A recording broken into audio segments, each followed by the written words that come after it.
Greetings, everyone, and welcome to another serving of Business Soup Talk Radio. If it's in business, it's Business Soup.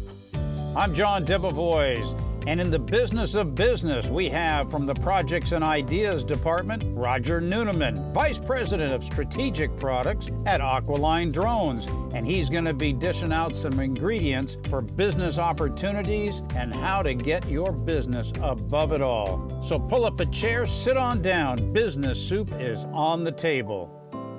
Roger, welcome to this serving of Business Soup. Thank you, John. Roger, you are the Vice President of Strategic Projects for a company with the acronym or the abbreviation of AD. That's Aqualine Drones. What is that?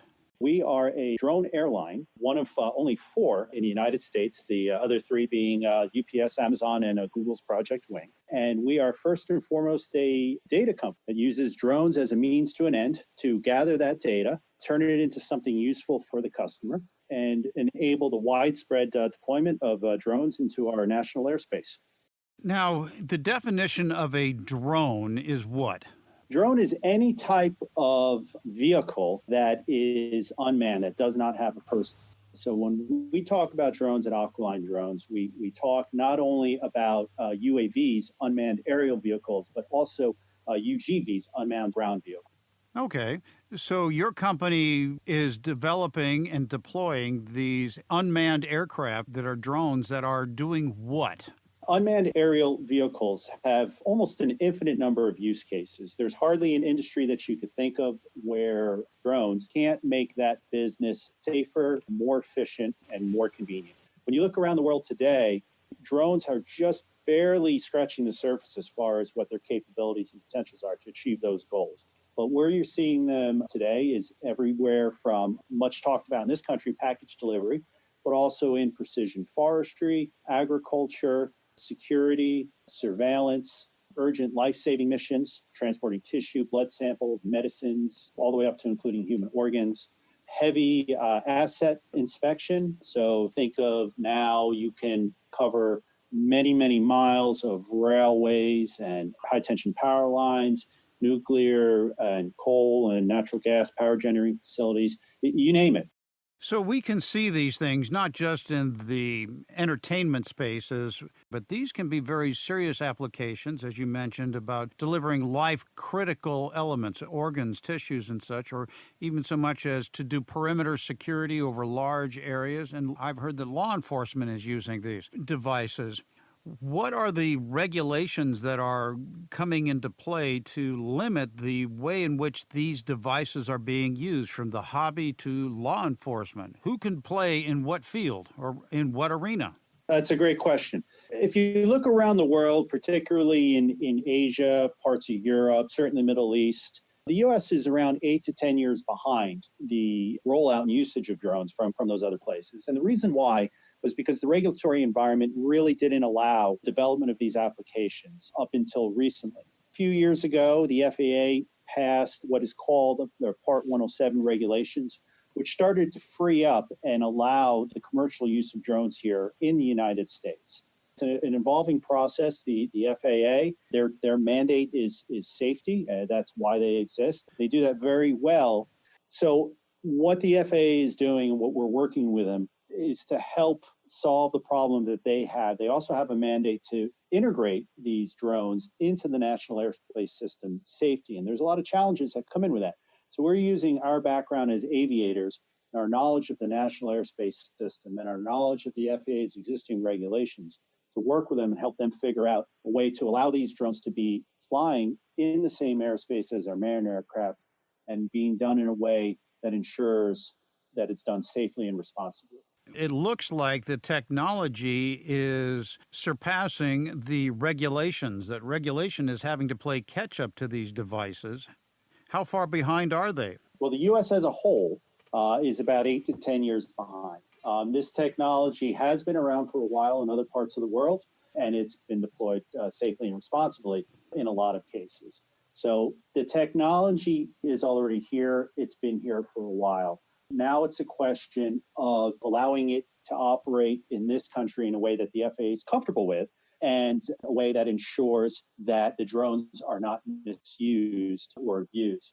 Like you correctly stated earlier, they are very powerful tools, very powerful aircraft, and they're very powerful to improve society when done responsibly. So, but they can also have the potential of being misused. And the FAA is very aware of that, and they need to make sure that the appropriate levels of regulation and safety remain in place to prevent that from happening. I believe they license them as to different types of categories of usage by weight. Is that how it works? Generally, when you're looking at commercial drones under the Part 107 regulations, they place a limit of a total weight of 55 pounds. There's several restrictions that are currently in place that really prevent a lot of the capabilities from being realized with UAV systems.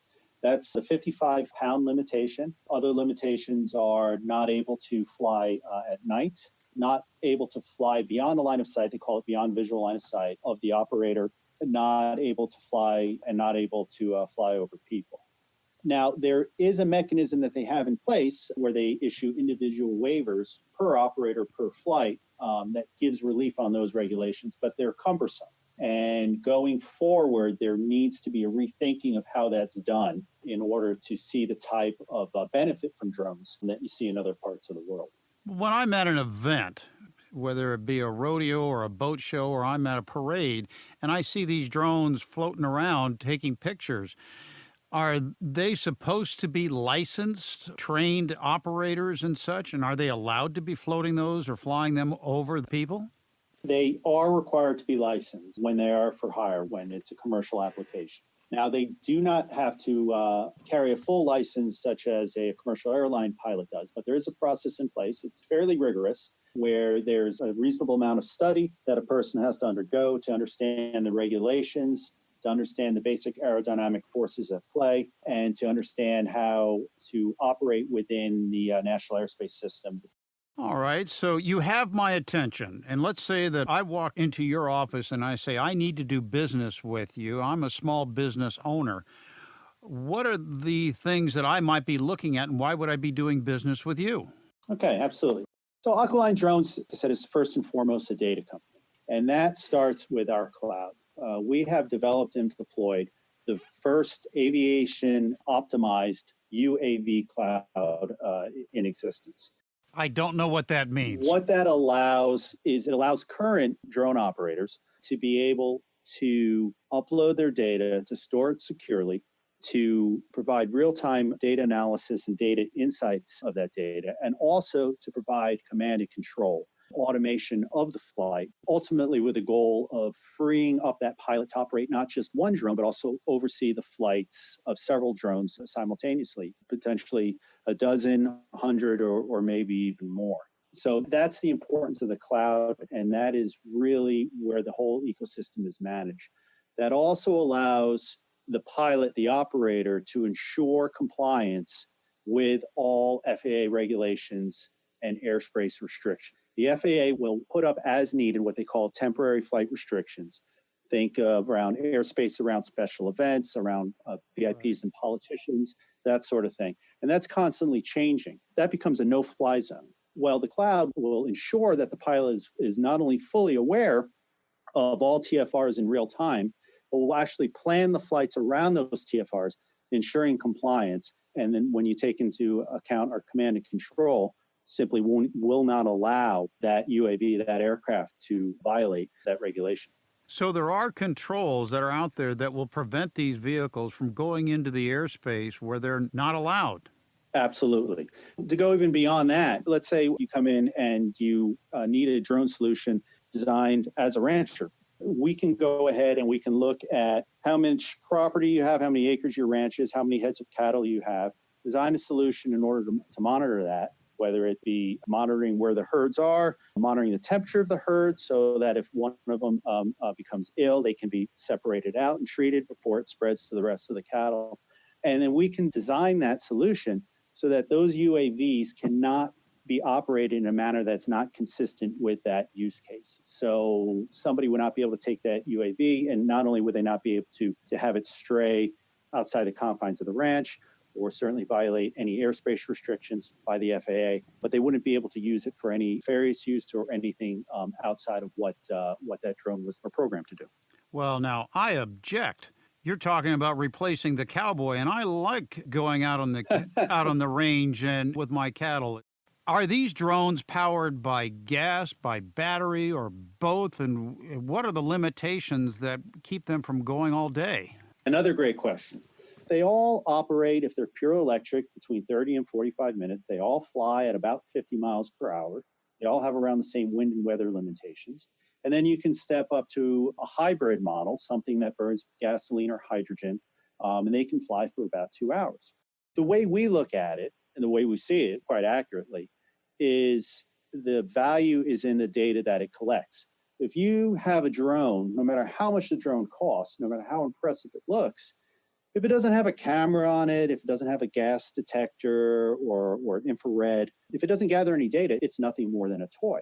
You can take the most basic drone and you can put a powerful camera on that, and now that is a powerful agent of business that can make and save an enterprise money. So it's the data and being able to use the cloud to get away from that one-to-one relationship that we have now that you see here in the US, where you have one pilot, one drone. Now you free that pilot up, so now he's not really an operator. He's more like what you see in commercial aviation. He's a manager. Okay, he's managing a fleet.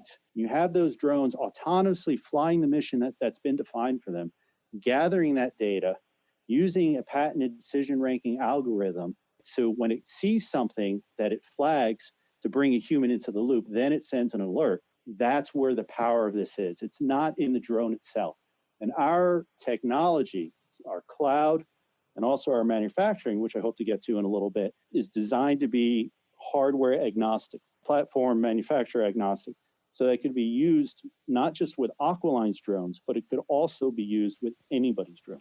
So basically what the drone is it acquires information and distributes. It's a collection and distribution vehicle that can be done in live time, such as how it would help the police departments and or the military, giving them literally that bird's eye view in live time. Precisely. And the drone is just the vehicle by which it passes. Exactly. Yes. It's a data collection tool. That's nothing more, nothing less. I'd like to get into the manufacturing because I know that that's what you guys do in addition to your data collection. But I also see an opportunity for my audience of small business owners to perhaps have an ancillary business with the drone. I see this as an opportunity for business owners. Let's talk about how these things come into existence. You take a motor, you take all of these parts with batteries, and you put them together. And how does that all work? And how did you bring it all together? A typical drone, regardless of its size and really regardless of the manufacturer, they all, like I said, are very similar. And they all have between 150 and 200 parts. And that's it.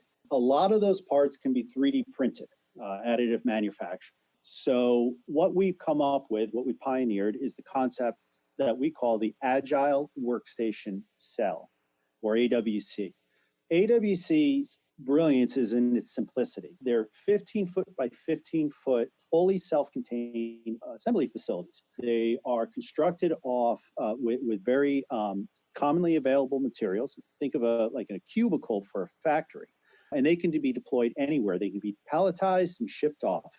They can be set up near the battlefront for the military. They can be franchised out and set up in people's garages and basements. Or they could do what we're doing up in Connecticut, and they could be set up in clusters and nodes in a large warehouse or factory type setting. And the parts are printed to support these Agile Workstation cells on site, off the 3D printers, and then stocked in bins at the start of a shift in each AWC, which is manned by 3 techs at a time. And what this allows us to do is very quickly, extremely quickly, almost overnight, and very inexpensively scale up to meet demand. Not only scale up to meet demand, but also put that manufacturing and maintenance, repair, and overhaul capability wherever it's needed, be East Coast, West Coast, out in the battlefront, you name it. And because it's supported by 3D printing, we can quickly modify, almost in real time, modify the designs of the drones in order to meet changing mission parameters. 3D printing, additive manufacturing is something that the military loves. They are very, very, very aggressively moving into 3D manufacturing because not only can they produce and this is not just with drones, but in all things, in all parts. Not only can they produce what they need right then and there, but they can also modify it right then and there because it's just a manipulation of a file. It's spectacular technology. First time I saw that was at Consumer Electronics show years ago, and I was fascinated with what they could do. You've taken the 3D technology and you can, in real time, just create, modify specifically what the customer needs, whether it be law enforcement, perimeter security, or utility company needs to do an inspection of their property. It can be modified to accommodate their special needs. Yes, and we always have, as replacement parts are needed, we can also print them as well. And we can essentially produce a small run of drones, 1 to 10, 1 to 100 for essentially the same cost per unit as building 1,000 of them. Very, very powerful technology. Really opens up possibilities. I like the aspect that you've invented a different kind of wheel, but without reinventing the wheel. You've taken existing technologies and combined them with your data collection, and you've created a business that has enterprise solutions down to the home-based business. As I tell everybody, they should have their own home-based business, and what a great opportunity for a low cost of entry compared to other business opportunities to step in and have a business. You hit the nail on the head when you said lowering the cost of entry, and that is exactly what we're looking to do. We're looking to lower the barrier entry to as close to ground level, to eliminating as close as we possibly can. Whether it's becoming an entrepreneur and a franchisee, doing our manufacturing, our maintenance, repair, and overhaul, to operating the UAV, to going ahead and ensuring compliance through our cloud with all regulations and airspace restrictions and automating the flight path, up to even not necessarily selling the drones, but leasing them on a subscription service to the customers so that the upfront cost is near zero. Think of like when you go out and you buy your $1,000 cell phone every 2 years. Very few people write that check for $1,000. They walk in, they sign something, and they walk out with a brand new phone. When you're talking about a business like this, an industry like this, where the value proposition is safety and cost, by the time that first payment for the subscription comes around, the idea is the customer's already saved far more over the course of that month or so than what they're going to be expected to pay as part of the subscription. Well, I can imagine that just like my $1,000 cell phone that gets updated all the time, new things come along that will improve the performance or the need to upgrade my drone. How does that work? Do I really need to upgrade the hardware, or is it a software that I would be using in the cloud to make whatever it is I'm doing with my drone work better, faster, and smarter? Everything's tied to the cloud. The cloud is what opens this technology up.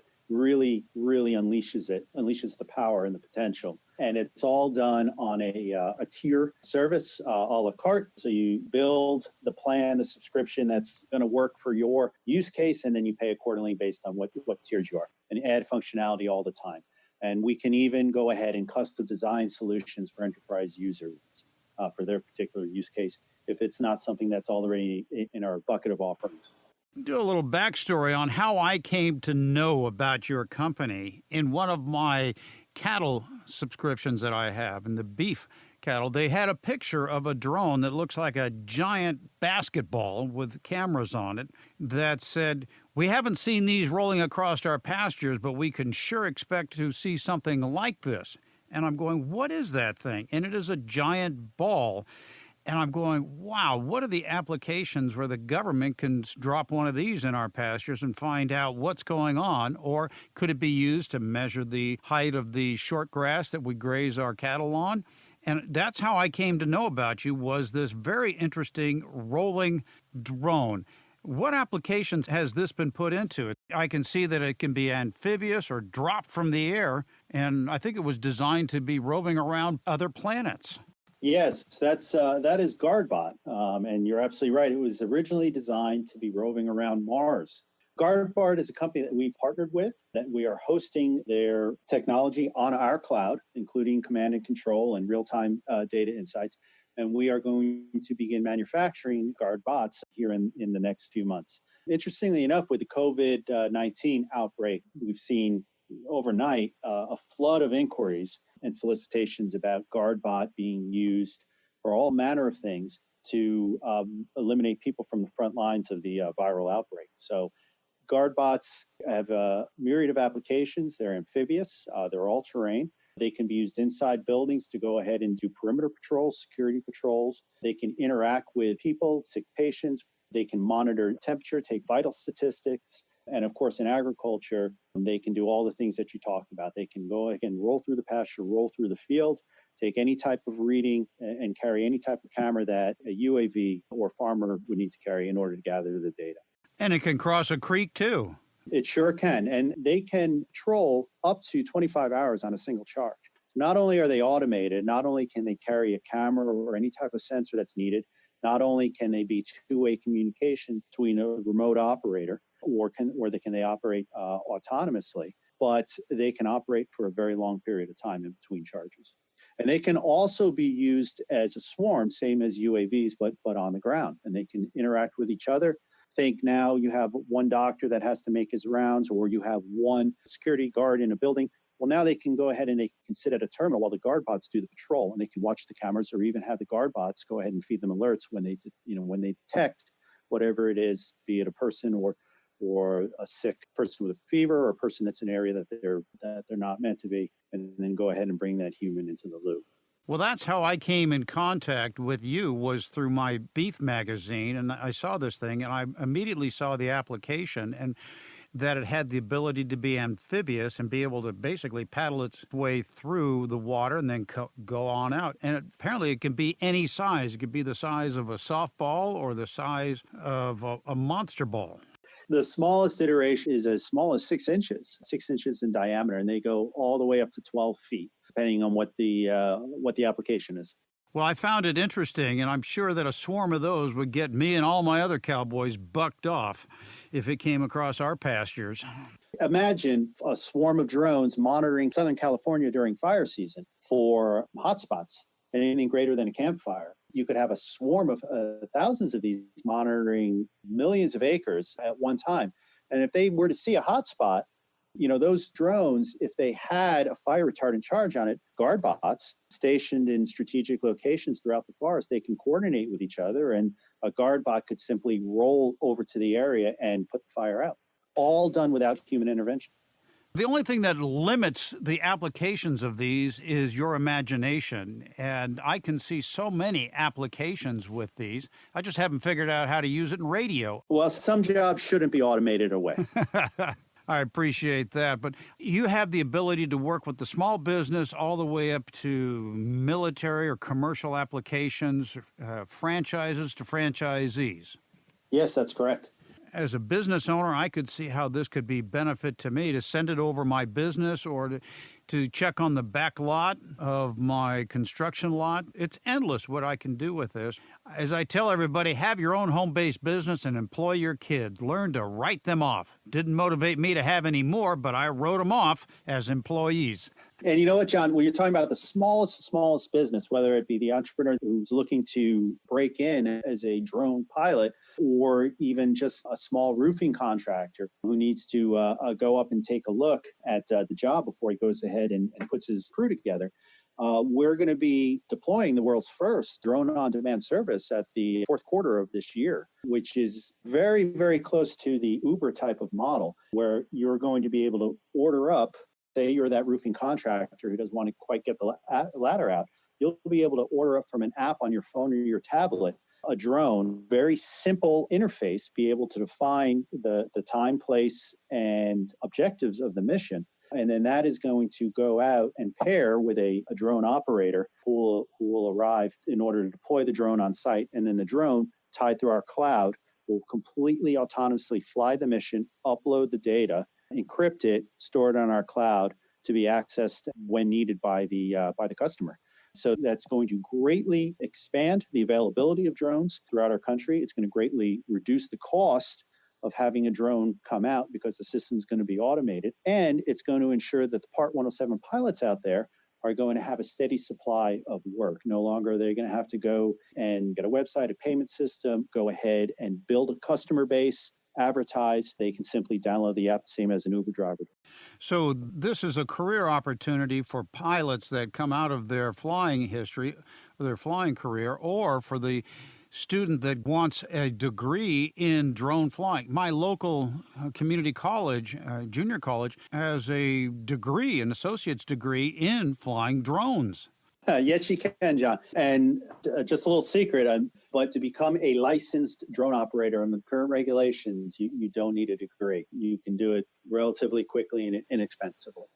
Your imagination only limits you to where you can go. Here's an opportunity. I see countless opportunities in getting involved in drones as part of an extension of your business or the creation of a secondary business. It's limitless. Do you see 5G being of benefit or of use to the drone world? Absolutely. We're talking about data, and when you're talking about data connectivity, and a bigger pipeline is everything. So when our CEO, our founder, Barry Alexander, conceptualized Aqualine Drones a little over 5 years ago now, he entered into a 4-year period of incubation where he started to put the team together. He took advantage of his access to the world as a 747 pilot, see how drones were being used in other countries, and to forge strategic partnerships. And the company came out of incubation in January of 2019. Well, that was just over a year ago. A little over a year ago.